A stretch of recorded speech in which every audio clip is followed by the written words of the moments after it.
Alright guys, so nalagay tayo ng sealant kasi pag mga ganitong motor, mga R3, yung mga malalaking motor, ano kasi yan, pag mga flat, mabigat itulak, di ko tulad sa mga underbone. So tara, lagyan natin ng sealant.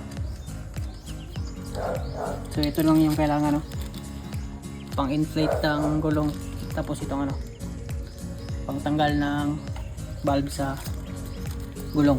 So kunin muna natin, tanggalin muna natin yung hangin.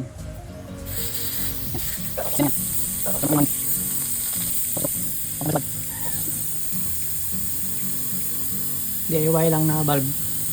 So tanggalan na natin.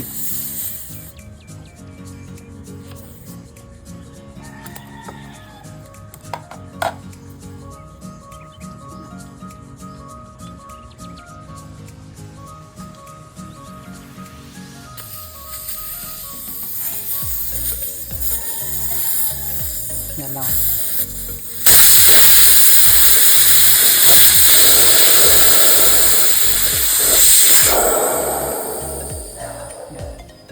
Bye.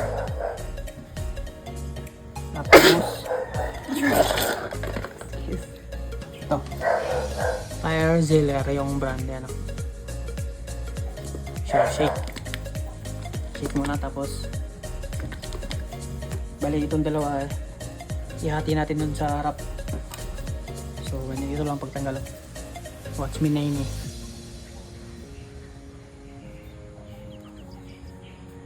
Tapos ito, cover.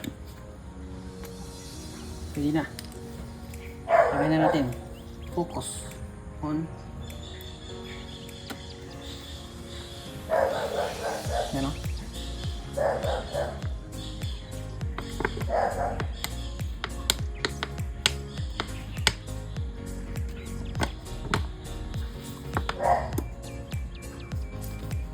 Dami. Flat 3/4. Kasi guys, yung pag walang sealant, nagbabawas yung ang hangin ng gulong.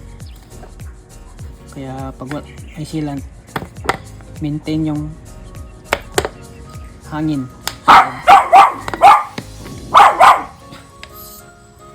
Yan, tama na yan.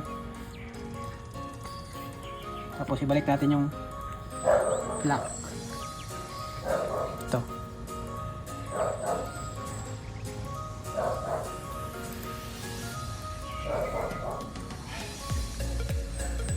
Iwas aberya sa biyahe.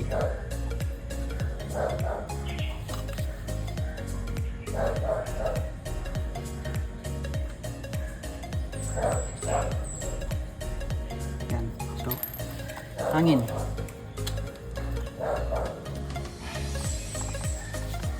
Power on. So yung ilalagay natin 33.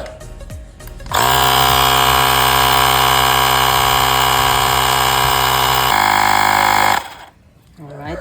Tapos ang maliligayang sandali. Alright guys, yun lang. So kung ayaw nyo magtulak,